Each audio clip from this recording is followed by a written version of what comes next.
Hi, it's Laura at Aquamarine18. Thank you for stopping by my channel, or welcome back.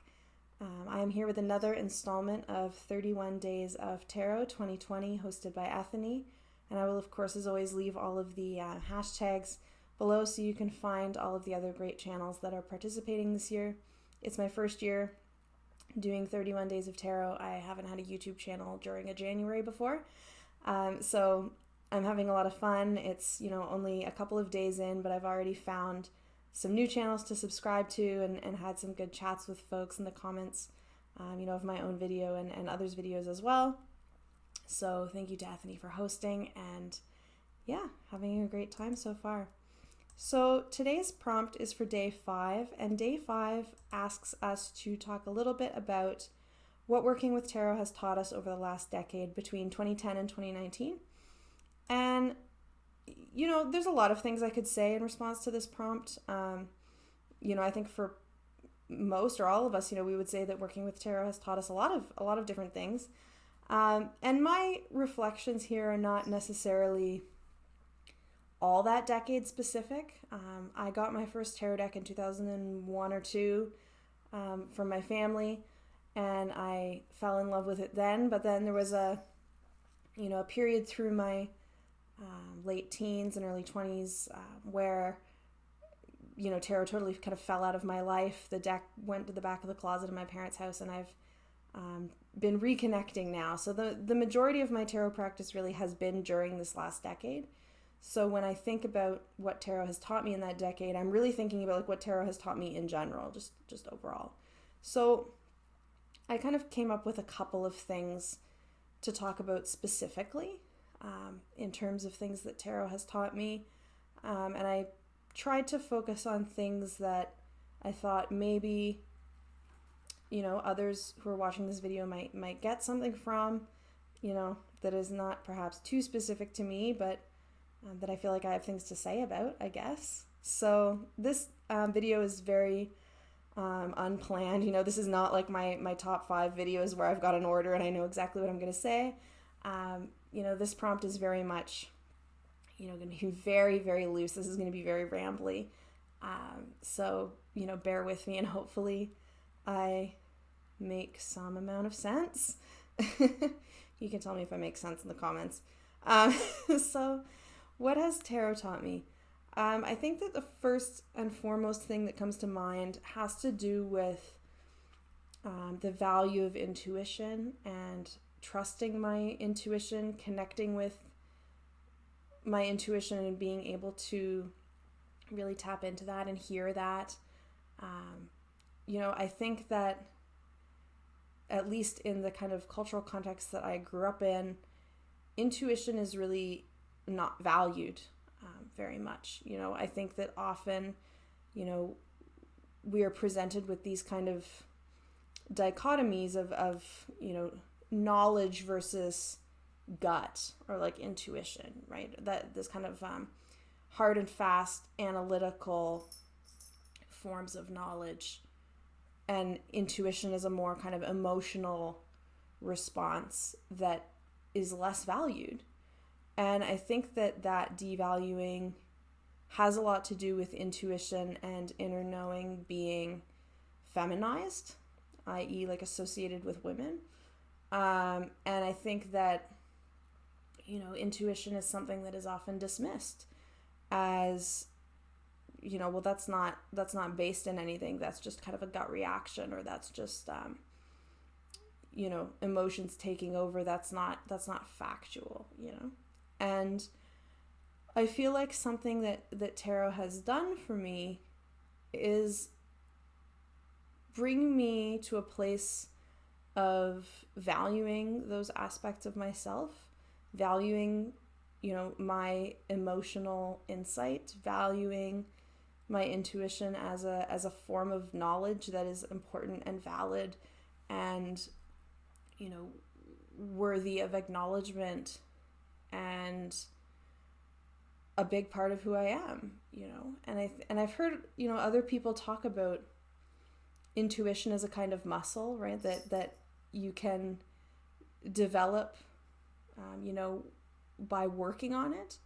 And I think that's very much true. And I think that for me, tarot has been, one of the ways, if not the core way, that I have done that work, that I have really dedicated to exploring, my intuition and getting to know it. So I feel like I've been, working that muscle, and in the process of working that muscle have really come to appreciate it, and to, find its importance, I think. And I'm grateful for that. I'm very grateful for that. I think that, feelings get dismissed a lot, right? As,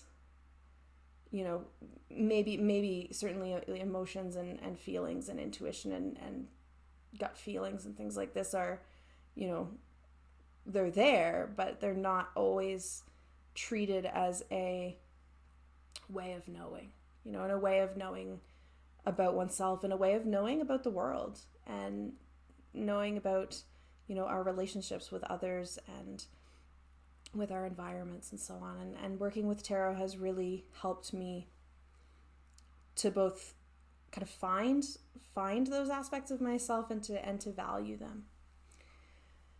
The other thing that I think that tarot has taught me over the last 10 years is really about the importance of and new ways of engaging in a kind of self-care and self-loving practice. I think that I am someone who has and still does, I feel like I'm getting personal here, but there it is. I'm someone who has struggled with and does struggle with, self-care and self-love practices, because they're things that will fall by the wayside as soon as I'm busy. Like as soon as like my job gets demanding, or, there are other demands on my time. Taking time for myself is something that I know I can deprioritize, and I know that that's at my own expense. I know that it's not a good thing. When I was in counseling a couple of years ago, up until last year for anxiety and panic attacks, we talked a lot about this, and my counselor really pushed me to think about, why this is, and to think about, like self-value or self-worth, and how that or lack thereof, would relate to not giving self-care the time that it needs. And, here I'm talking about self-care like really, really broadly. I'm not just talking about, a bath with incense and this kind of stuff. I'm talking about like eating and eating well and sleeping enough and these kinds of things. And they're things that I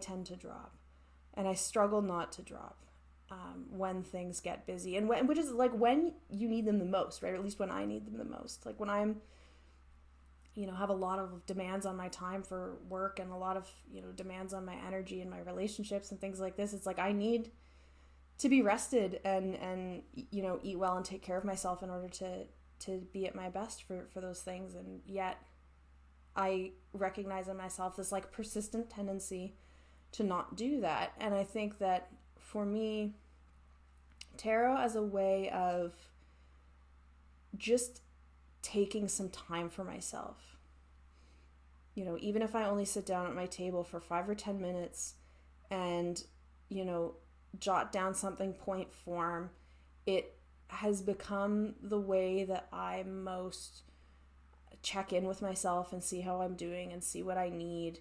And that has been really supportive for me.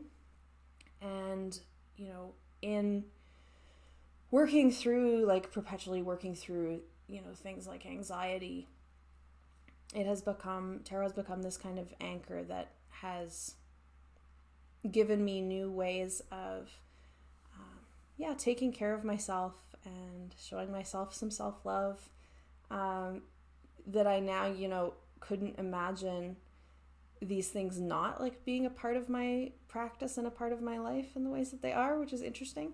But yeah, and I think that increasingly, I think we see, more and more conversations about, the idea that tarot can be a part of something like a self-love practice or personal development, if you use that language, as opposed to predictive necessarily. Not that it can be like all of these things, right? And it's been like a journey for me to get to seeing it in all of these different kinds of ways. But yeah, this is probably really rambly and doesn't make a lot of sense. I don't know, but there it is. Tarot has taught me to recognize and connect with and strengthen my intuition as a valid and important and worthy aspect of myself, and has taught me the importance of checking in with myself and seeing what I need, and like listening to and honoring that and identifying those needs and respecting them as valid and taking better care of myself. So yeah, those are the lessons that I'm going to share from working with tarot in the last decade. I'm interested to see what kinds of other lessons that other folks share in response to this prompt. Again, I'm sorry, like this last 12 minutes has probably not been the most coherent.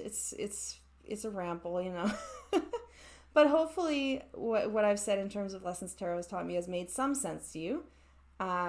If you would like to share your lessons that tarot has taught you, but you don't make videos, as always, please feel free to participate in the conversation in the comments. I love hearing from folks, and I look forward to, again, hearing from others who are making videos or participating over on Instagram as well, what their lessons are that tarot has taught them. I will see you back here tomorrow to talk about most anticipated decks of the coming year. Thank you so much for watching, and if you stuck with me through this entire ramble, thank you. I appreciate you so much. So thank you, and have a great day. See you tomorrow.